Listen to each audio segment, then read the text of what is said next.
Hello everyone. Today we discuss about the topic lung volume and capacities. So first of all, what is lung volume and its capacity? Before we started the definition of lung volume and capacity, we discussed about some animals like different animal exhibit different lung capacities based on their activities. For example, cheetahs have evolved a much higher lung capacity than human in order to provide oxygen to all muscles in the body, allowing them to run very fast. Like elephant also have a high lung capacity due to their large body and their need to take up oxygen in accordance with their body size.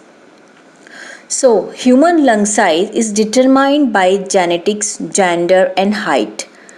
At maximal capacity, an average lung can hold almost 6 liters of air. However, lungs do not usually operate at a maximal capacity. Air in the lungs is measured in terms of volume and the lung capacities, and volume measure the amount of air from one functions like inhalation or exhalation, and capacities in any two or more volume. For example, how much can we inhale from end of maximal exhalation. So first of all, define lung volumes. It is the volume of air inspired, or it is the volume of air inspired in each breath during normal expired in the normal quiet breathing. It is about 500 ml. Quiet breathing, it is about 500 ml. Next is the lung capacity. The lung capacities are measurement of two or more volume. The vital capacity measure the maximum amount of air that can be inhaled or exhaled during respiratory cycle, and it is the sum of the expiratory reserve volume, tidal volume, and the inspiratory reserve volume.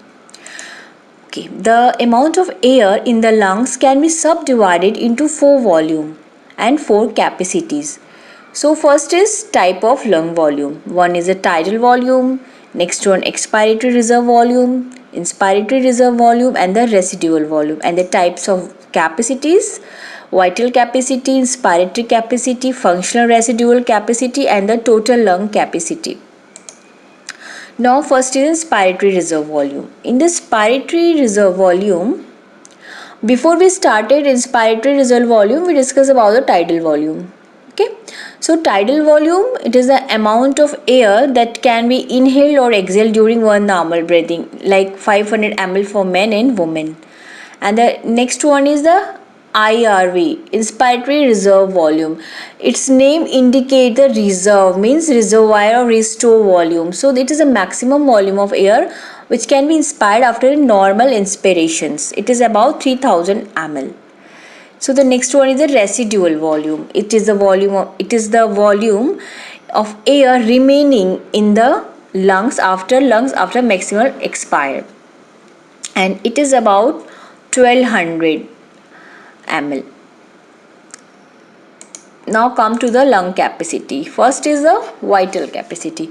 It is the maximum volume of air that can be expelled from lung from maximal expirations after a maximal inspirations, like IRV plus tidal volume plus ERVVC equal to IRV, TV or ERV, and it is a good index for it is a pulmonary efficiency.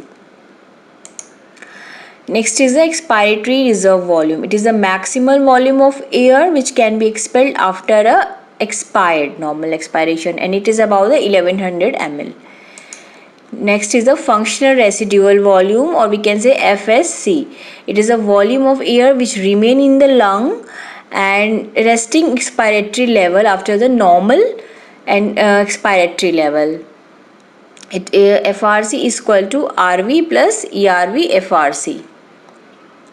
Okay, now come to the spirometer. Spirometer is an apparatus for measuring the volume of air inspired and expired by the lungs. And a spirometer measures ventilation, the movement of air into and out of the lungs.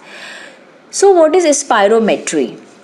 Okay, when you are having a trouble breathing, your doctor might be order a test called spirometry. Spirometry is a very common test to see how well your lungs work. So spirometry measure three things: how much air you can breathe, how much air you can breathe out, and how fast you can exhale in the air from your lungs. Okay, what conditions that spirometry can diagnose? Your doctor will look at test result to figure out what may be making too hard to breathe. Common cause include asthma, COPD means chronic obstructive pulmonary disease, cystic fibrosis, and the scars in your lungs means pulmonary fibrosis. And how to prepare for a spirometry test? You don't need to do anything to prepare for spirometry, though there are few things to keep in mind. Don't eat a big meal right before the test, and ask your doctor if there are medications you should not take the day of the test, and wear comfortable clothes. And the test itself take about 15 minutes, and it's done in your doctor's office, and afterward you can go about your day as normal. Okay, and how spirometry works? First of all, you will sit in a chair and have a clip placed on your nose to keep your nostril closed. Then you will take a deep breath and exhale as quickly as hard you can into a tube. You will need to wrap your lips tightly around the tube so all your air goes into it. Usually the test is given 3 times to make sure that the results are same time. The tube connects to a machine called spirometer. It records how much air you breathe out from your lungs and the speed at which you exhale. All this information help doctor figure out what causing breathing problem. So thank you so much.